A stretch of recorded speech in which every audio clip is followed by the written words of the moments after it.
of state. He was coming to please, but he was real brave when he had a girl to speak. Hello from Nikki and from me from Castle Goring. Well, today we are going to hopefully have a little bit of fun. So, without further ado, I am going to plunge right in with questions from a People magazine subscriber. Lady C, 2 questions. 1, the latest report. Oops, sorry. Okay, Nikki was entangling my pearls and I don't want her to break them. The latest reports in the US are that Kate is much more popular than Meghan. If this is true, and I suspect it is, can you tell us why that would be? Harry's Better Up people have announced a big splash for Better Up on the 3rd of February. Doesn't the Queen's Platinum Jubilee year start on the 6th of February? Seems like they're raining on her parade to me. What do you think? Well, if I may, I'll take the questions first, and second. Yes, the latest reports all over the American papers because they finally got the message. Harry and Meghan aren't shifting product when they are on the front pages of magazines. Catherine, Cambridge and William, but Catherine in her own right now, shifts magazines. Why is that? I have great faith in the innate decency and basic common sense of the average person. Maybe initially people can be swung one way or the other, and I include myself in that number, because I actually liked Meghan at first. So I was very predisposed to her, and in the early days I was very positively disposed to her. And I don't think I'm stupid or naive, but you know, the average person wants to give his fellow or her fellow man or woman a chance. So we are prepared to initially accept things as they are presented to us unless they are glaringly out of sync. Well, of course, what has happened with the passage of time is that Meghan's performance has been glaringly out of sync with her original presentation, while Catherine has grown into the role.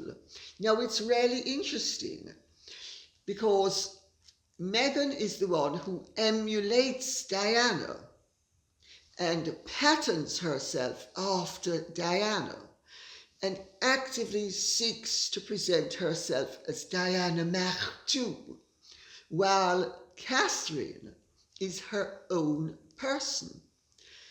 And Catherine shares one feature of Diana's personality that helped to make Diana the success that she was, which is Diana grew into the role. No matter what the role was, and every time they raised the bar, she would meet the bar sooner or later and grow beyond the bar. So then the bar would be raised again. And this is happening with Catherine. People connect not to what you say, but what you are and what you do. Words are cheap. If words don't match up to actions, the clarion bells of danger and of warning ring loudly in everybody's head. And when celebrities their image and their reality becomes too divergent, people think, oh, there's something really wrong here. This person isn't adding up. And they begin not necessarily to lose interest, but to lose affection. And without affection, a celebrity doesn't shift product. Without affection, they can maintain great public interest, but they don't shift product. It's the difference between people wanting to connect with and emulate and be a part of the admired person's life and their story, and in the case of Meghan, people thinking, eeks, I don't want to have anything to do with that person, except watch as the train crash approaches. It is the fascination of the dreadful that keeps people interested in Meghan and Harry. But that's why she doesn't shift product, but Catherine does. As Meghan would put it, Catherine is authentic and Meghan is not authentic. And therefore, Meg's baby has a huge problem with her lack of authenticity. She should try being a little bit truer and a little bit less affected and a little bit less contrived and a little bit less calculated. The only problem is that when she drops her guard and shows her true colours, everybody says, eeks, these colours are dreadful, they clash, I don't want to know. And the second part of the question, Harry and Meghan are very adept at raining on everybody's parade. Is it an accident that they announced last week that Serena Williams was going to join Harry? Because Harry is the expert on mental health. Well, in fact, he is an expert on certain conditions attached to mental lack of health. But to mental health? And mental health and mental illness are not words that should be made interchangeable.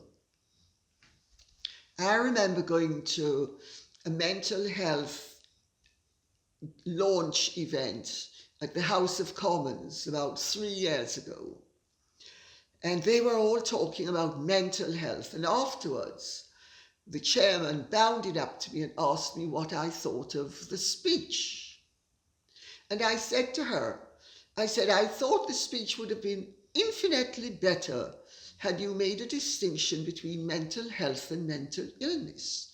But you used the words interchangeably. I said, it's very confusing.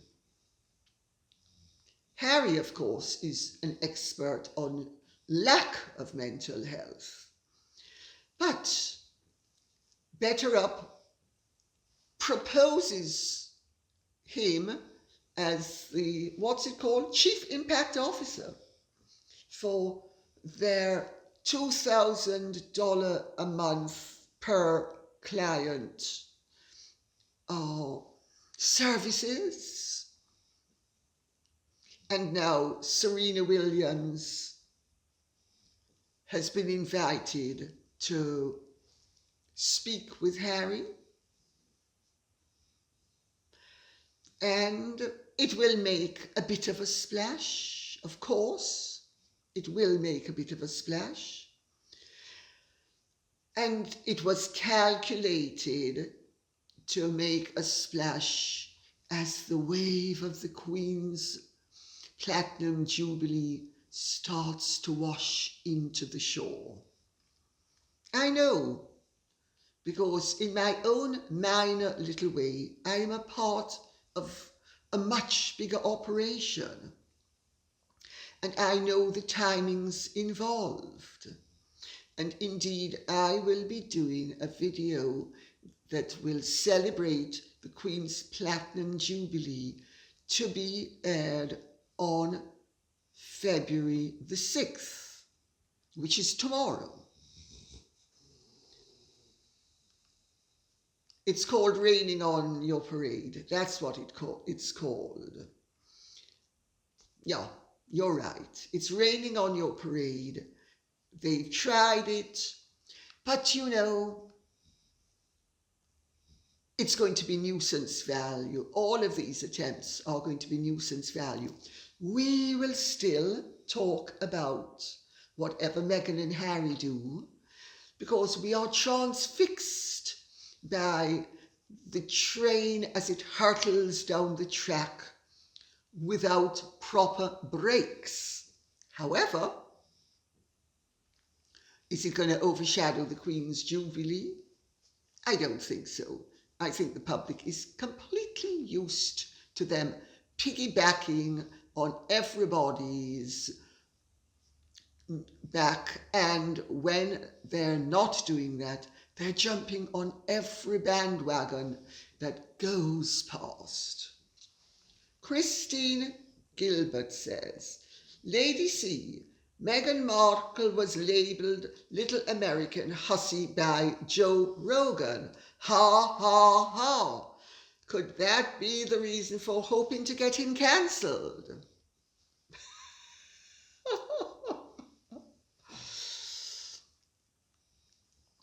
I'm not sure they're hoping to get him cancelled.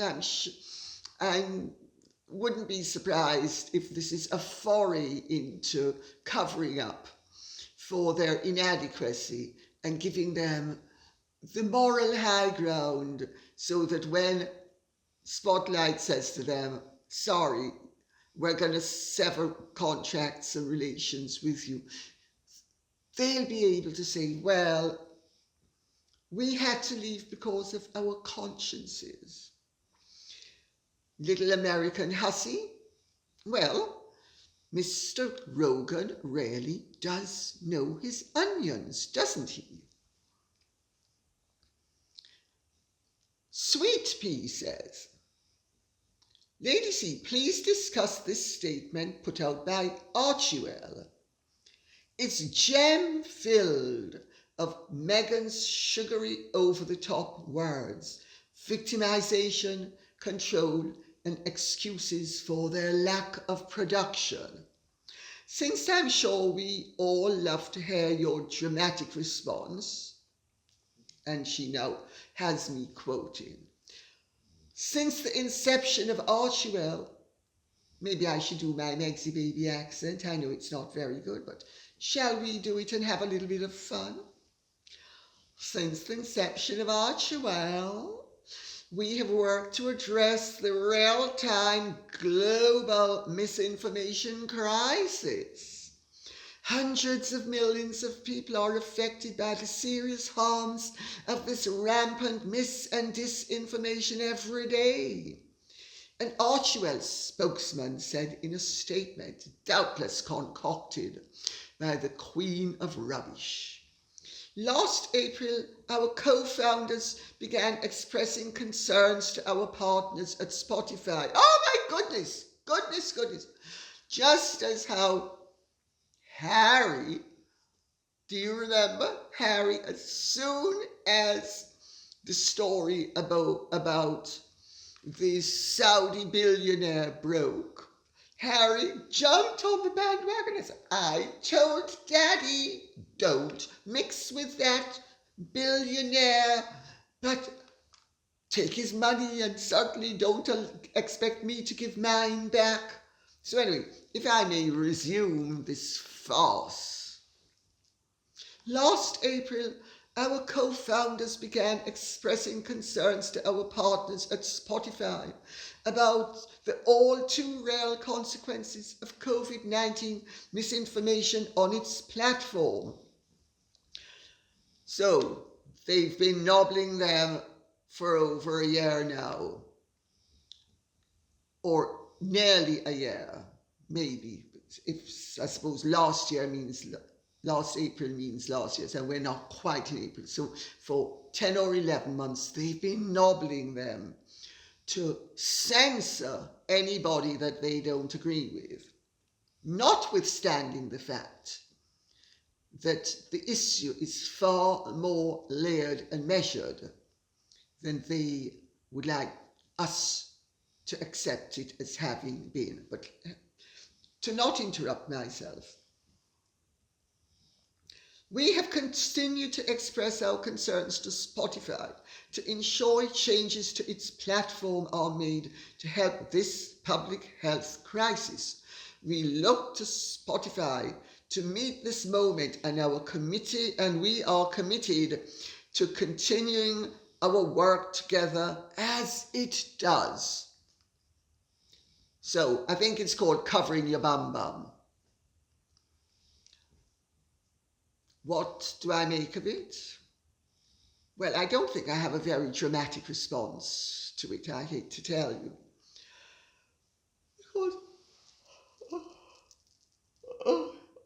Mickey. Marty is just so exhausted by Harry and Meg's hypocrisy and virtue signalling and utter rubbish.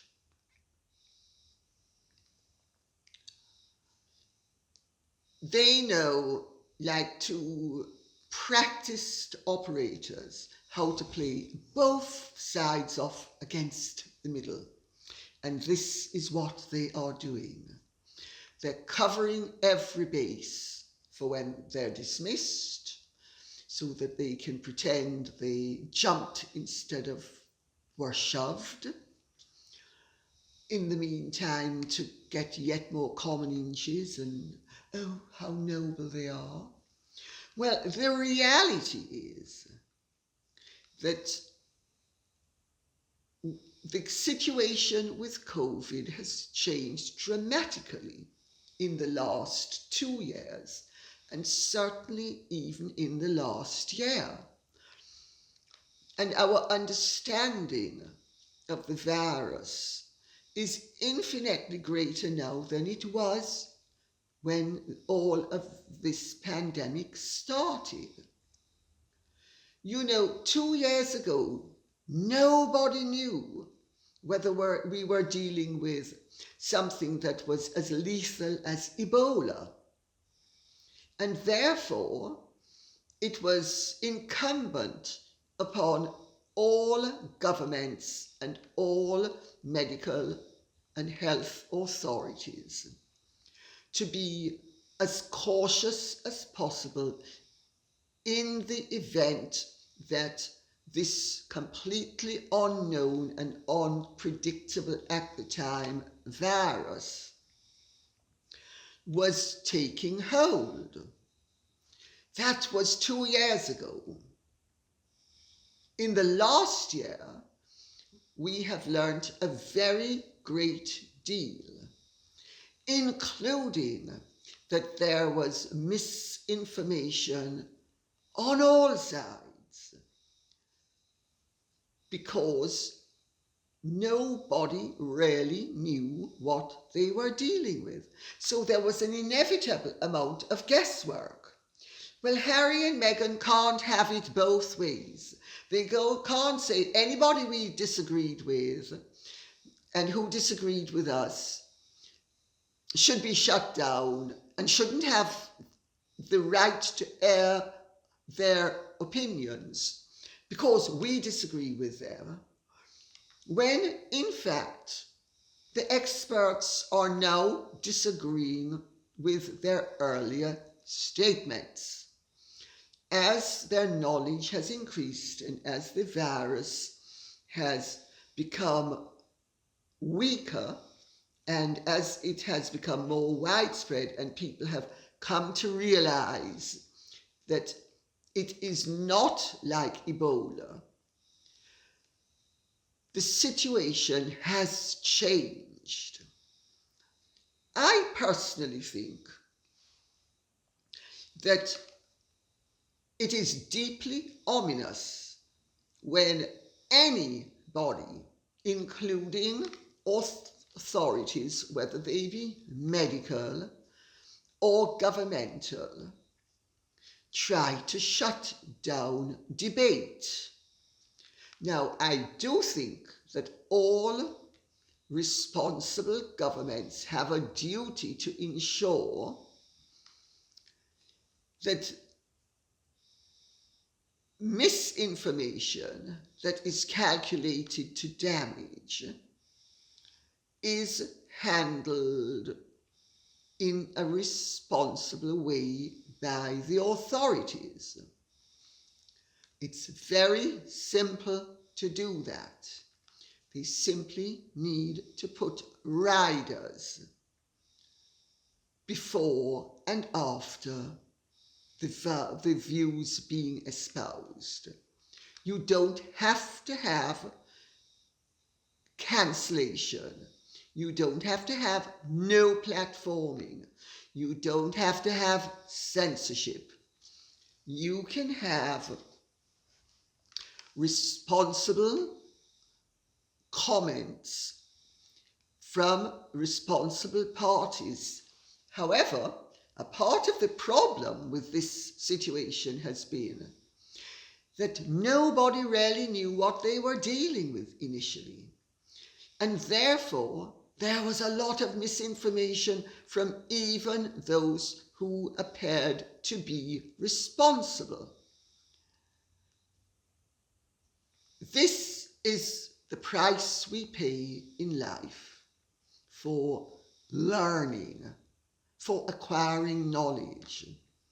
Some of what we believe today might turn out to be wrong tomorrow. That doesn't mean that we shouldn't seek knowledge, nor does it mean that we shouldn't have debate. It certainly does mean that we shouldn't have censorship along the lines of what Harry and Meghan would like us to have. And her sugary words? Treacle, my dear, treacle. Karen Turner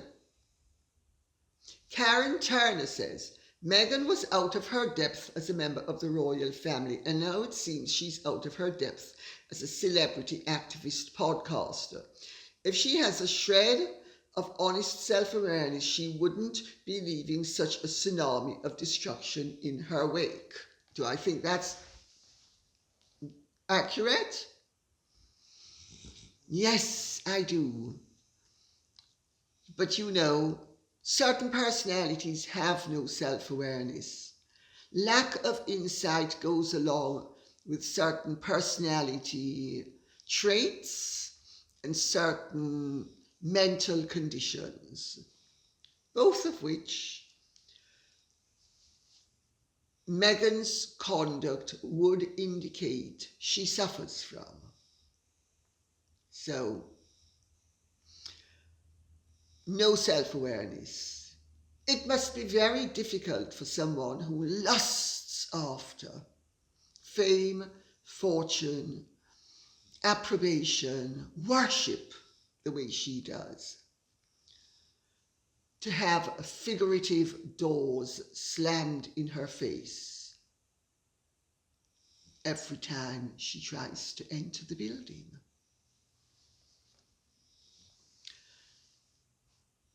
It must be on some level very disheartening, and I know that it is enraging, because Mickey told me that this morning there was the most massive explosion in Montecito.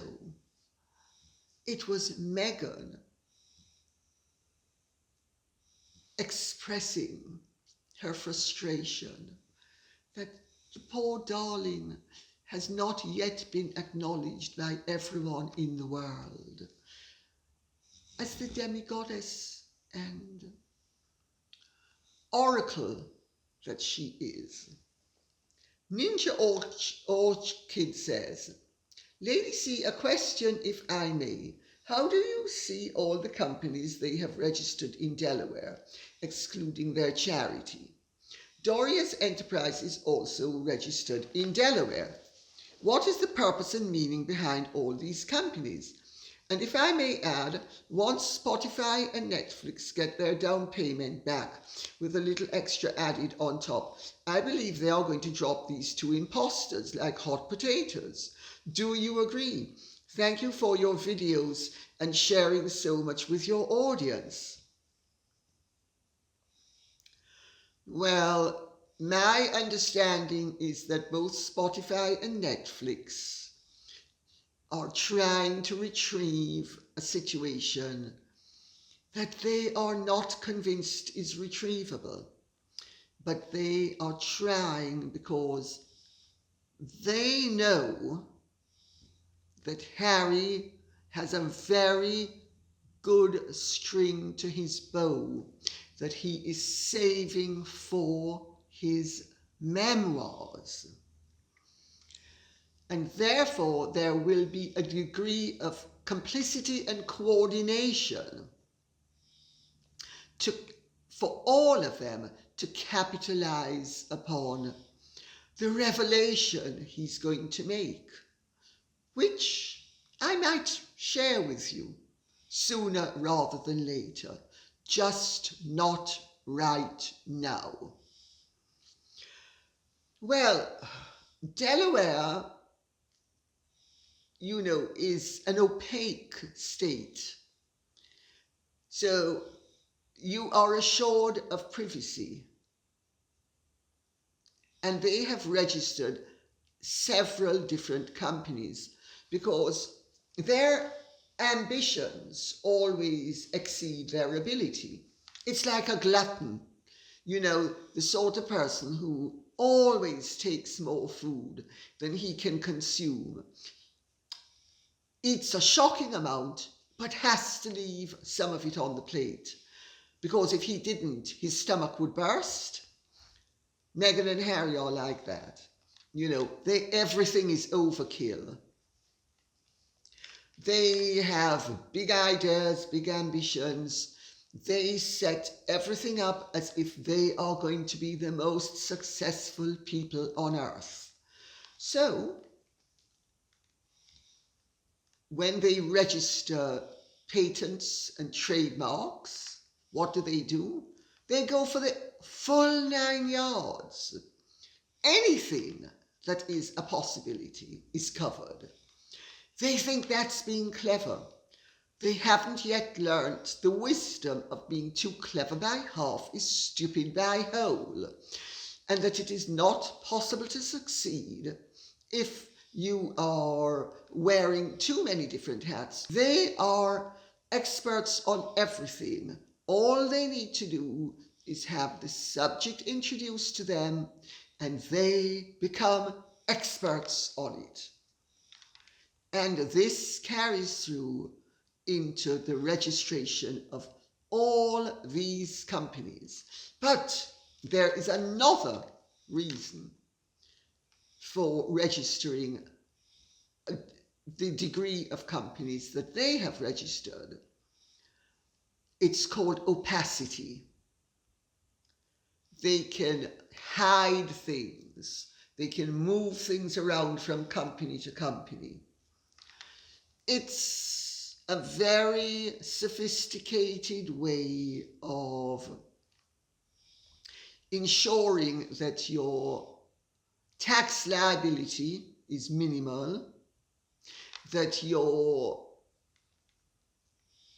ability to be found out in whatever you're doing, and it doesn't have to be bad, it can be perfectly acceptable, but it's much more difficult to find out if everything is spread over interlocking companies and, you know, money's flooding in, flooding out at a perplexing rate. And let's remember, Meghan and Harry are both very adept at perplexity. So that is my take on it. And yes, I think ultimately, if they fail to live up to the expectations, and they're great salesmen. And remember, when they started this adventure, they had the patina of royalty to boost their credibility. That's gone. So has their reputation and their likability. But, as I said, he has a trick up his sleeve, and it's going to enhance her position as well. I can't share it with you right yet, but I will share it with you sooner rather than later. Donna V says, the problem she has is the Tig came from an unknown blank slate. She could present any image she chose. That ship has sailed now. We know her. She never intended us to, but she's not a good enough actress to fool anyone with a brain and a speck of discernment. She now comes with enormous baggage. Frankly, I don't believe she can overcome it. She made the fatal mistake of revealing who she really is, and there ain't no coming back from that. And do I agree? Yes, I do, to a large extent. I do.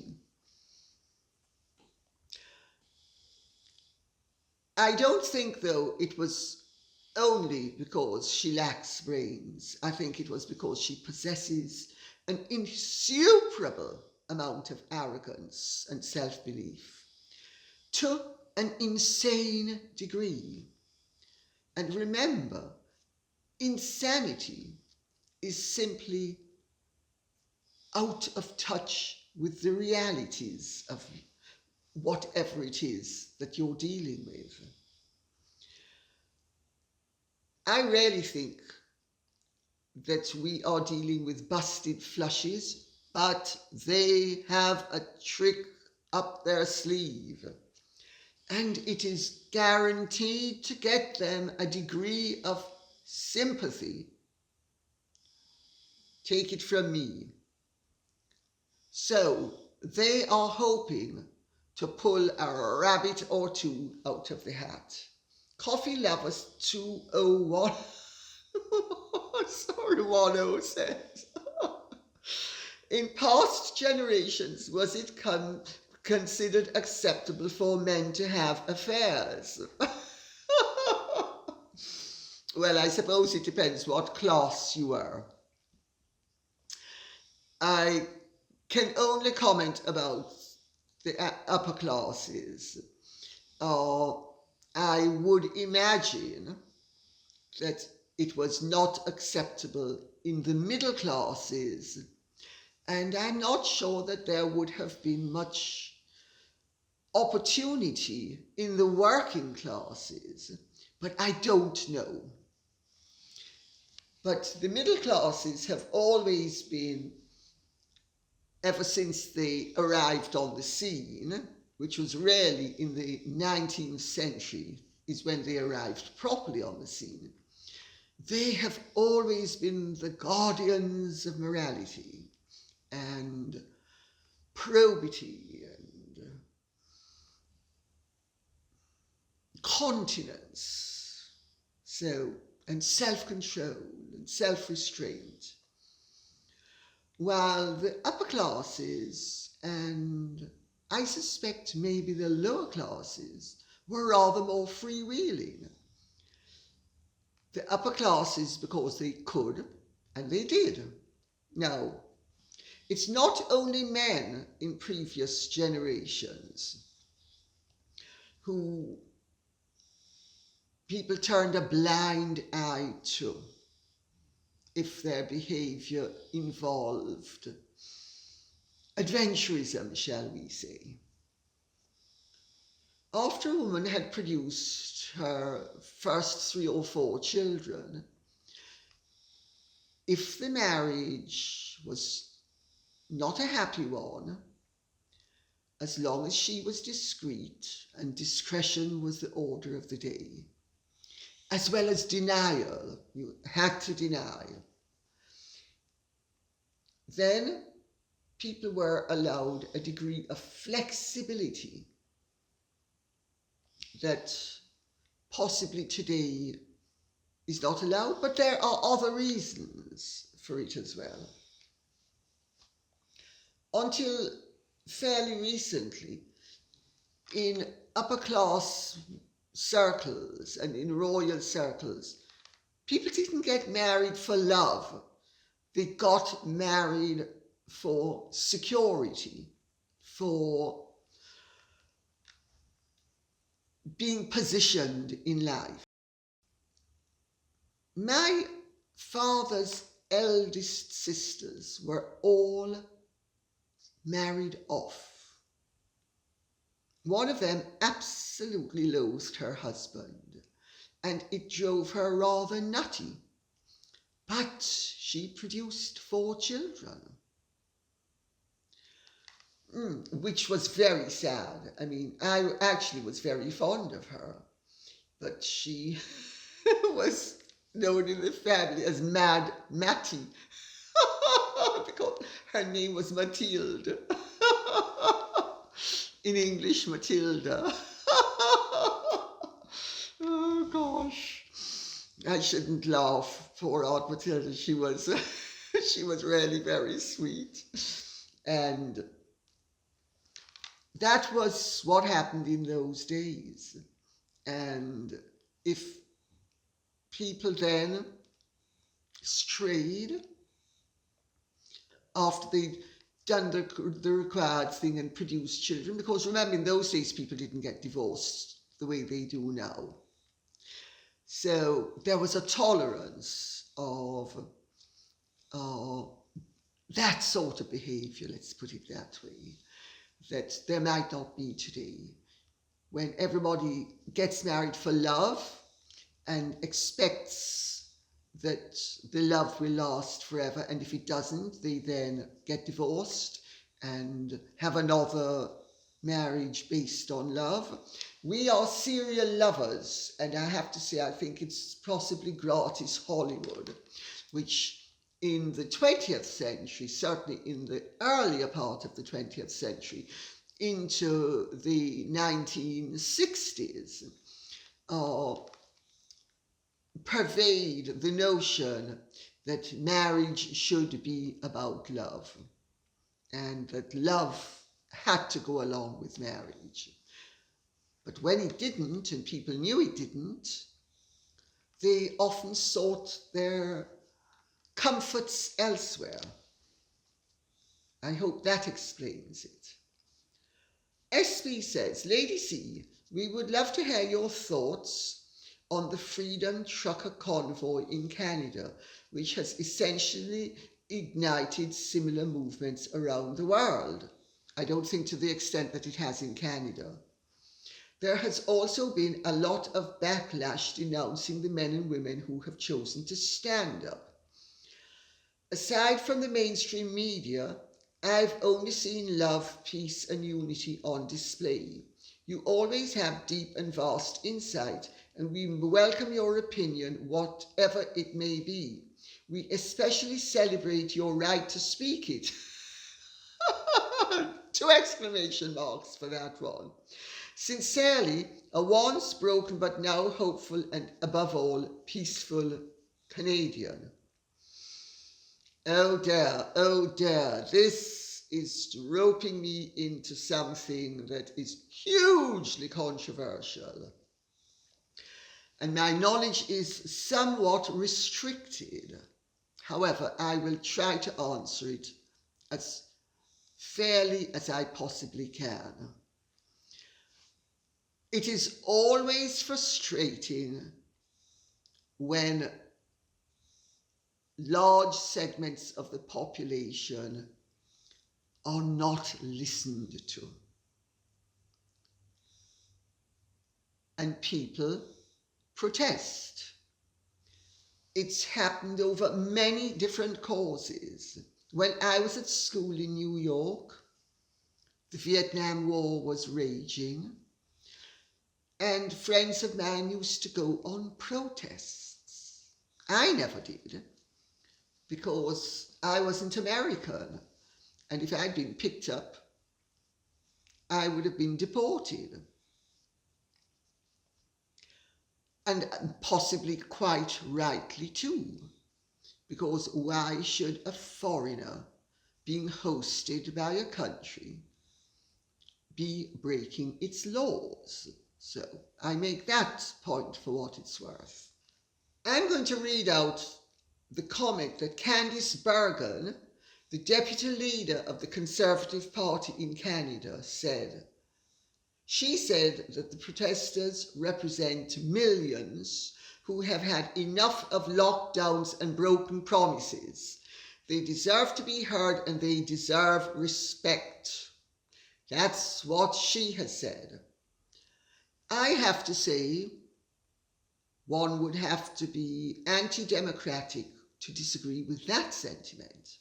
But I'm going to read out what Turdeau has said, because I think he's very adept at speaking out of both sides of his mouth at the same time. Freedom of expression, assembly and association are cornerstones of democracy, which they are. But Nazi symbolism, racist imagery and desecration of war memorials are not. This is not the story of our pandemic, our country, our people. My focus is standing with Canadians and getting through this pandemic. Then he point blank refused to meet any of them. Interesting. First of all, my understanding is that their Nazi symbolism is a hint that maybe he is overstepping the mark. You know, this is where honest debate is a very useful tool, and it actually allows a certain amount of steam to be released safely. And this is where censorship, cancelling people, refusing to listen to them, refusing to acknowledge their right to be heard, causes problems. Because what he is trying to condemn would appear to be them saying that he is behaving in this manner. Not that they espouse the cause of Nazism, but that they feel that he is in danger by muzzling protest and by refusing to acknowledge the rights of others to come to their own decisions about their own health, that he is running perilously close to dangerous concepts that have got other societies into trouble.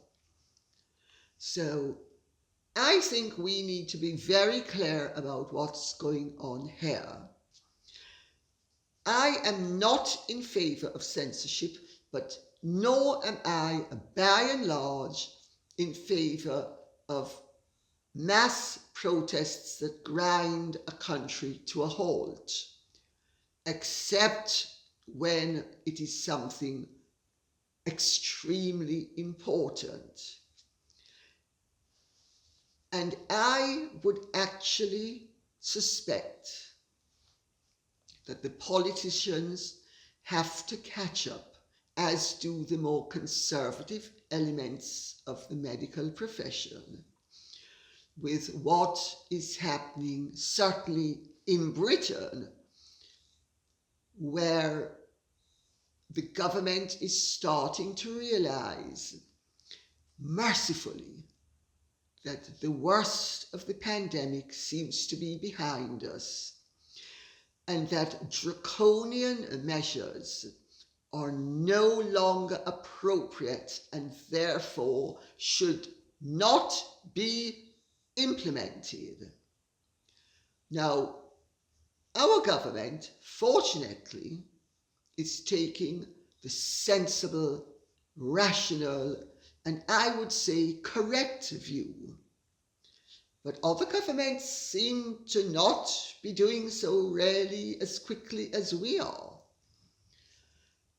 New Zealand, there's a scandal of that poor New Zealander who had to appeal to the Taliban for months because she was pregnant, and